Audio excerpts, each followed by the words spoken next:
কারিম, উপস্থিত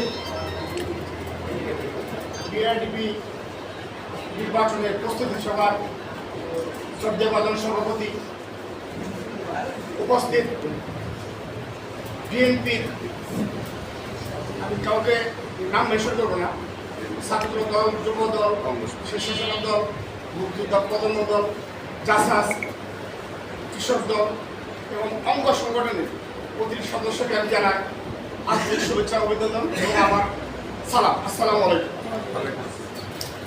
আপনারা হয়তো অবগত আছেন, অনেকে অবগত হয়। আমাদের কালিয়াকৈর উপজেলা বিআরডিপি অফিস একটা নির্বাচন হয় প্রতি 3 বছর অন্তর অন্তর।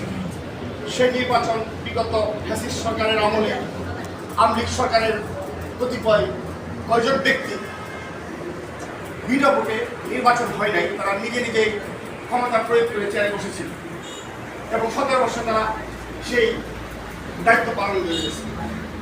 বর্তমানে সুযোগ আসছে, এই সরকার একটা নির্বাচন ঘোষণা করেছে, আগামী মাসের 8 তারিখে নির্বাচন ঘোষণা করেছে। সেই নির্বাচন উপলক্ষে আমি বিএনপির পক্ষ থেকে এবং সুবিধাপুর ইউনিয়নের পক্ষ থেকে সবার পক্ষ থেকে আমি মনোনয়নপত্র কিনেছি এবং জমা দিয়েছি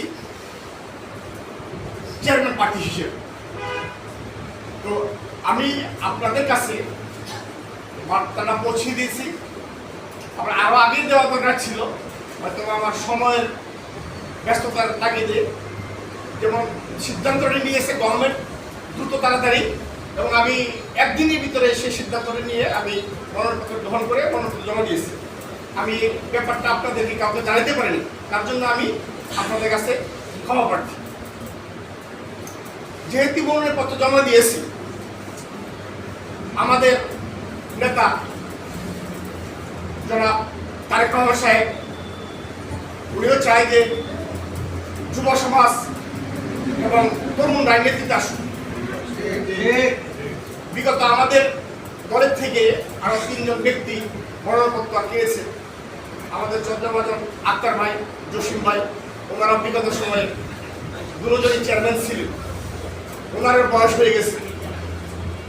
সেক্ষেত্রে আমি ওনাদের কাছে দাবি করেছি, যেহেতু ওনারা দুজনেই 2-3 টার্ম করে চেয়ারম্যানই করেছে, সেই সুবাদে আমাদের একটা অধিকার আছে, যেহেতু আমরা রাজনীতি করি, বিএনপি পরিবারের সদস্য, সেই সুবাদে আমাদের দায়িত্ব আছে, আমাদের কর্তৃত্ব আছে, আমাদের ব্যক্তিত্ব আছে।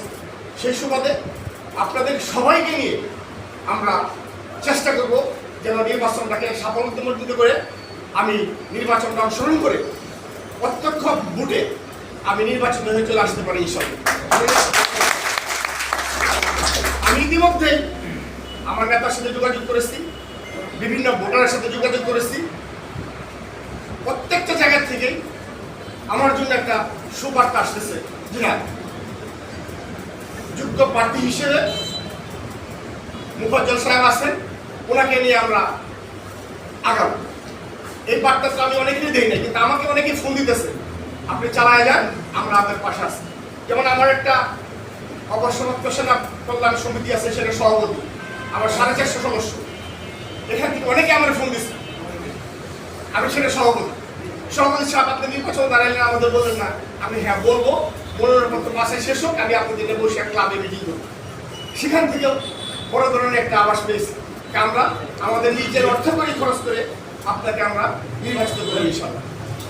অতএব আমরা সুক্তাপুর ইউনিয়নের আমাদের পরিবারের লোক যারা আছে, সুক্তাপুর ইউনিয়নটা আমাদের পরিবার।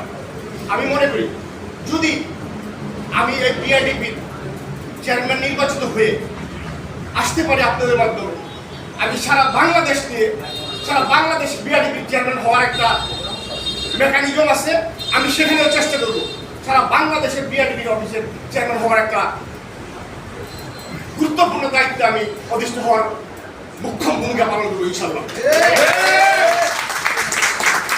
আপনারা আমার পাশে থাকবেন, আমার কলা কৌশল, আমার মেকানিজম দিয়ে আমি ইনশাআল্লাহ, যদি আমি কালিয়াকৈর উপজেলা চেয়ারম্যানের নির্বাচন হইতে পারি বিআরডিপি, সারা বাংলাদেশের উপজেলা বিআরডিপি নির্বাচন যেটা আছে সেখানে আমি অংশগ্রহণ করবো ইনশাআল্লাহ।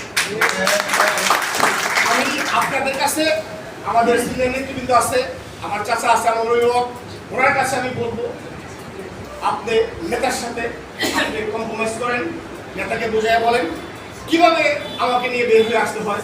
সেই দায়িত্ব আপনার কাছে আমি দিলাম, আপনি সেই দায়িত্বটা আমার অভিভাবক হিসেবে পালন করুন। আমার তো চাওয়া কিছুই নেই, আমরা আছি জনগণ নিয়ে। ইনশাল্লাহ মৃত্যুর আগ পর্যন্ত নিয়ে আপনাদের নিয়ে থাকবো, আপনাদের নিয়ে সামনে আগাবো ইনশাল্লাহ। আপনাদের অনুপ্রেরণায় আমি ইনশাল্লাহ সামনে যাব। তো এটাই ছিল আমার আজকের এই এজেন্ডা, আজকের প্রস্তুতি। এটা আমাদের দলীয় কোনো প্রোগ্রাম না, এখানে বিভিন্ন গ্রুপের লোক আছে আমাদের সত্যাপুর ইউনিয়নের, হ্যাঁ, সেই সুবাদে এই অংশগ্রহণ করছে এই অনুষ্ঠানে। শুধু এখানে আমাদের নির্বাচন কেন্দ্রিক এই অনুষ্ঠানটা আজকে আমি ডাকছি এবং আমাকে আপনার সবাই সহযোগিতা করছেন। মূল এজেন্ডা ছিল এখানে যদি আপনাদের কারো যদি আমাকে কোনো ডিরেকশন, মত বা উপদেশ দেওয়ার থাকে, আপনারা আপনাদের নিজের ভাষায় এই মঞ্চে দিতে পারেন খোলামেলা। এ বলে আমি আমার উপস্থিতি বক্তব্য শেষ করলাম। আসসালামু আলাইকুম, ধন্যবাদ।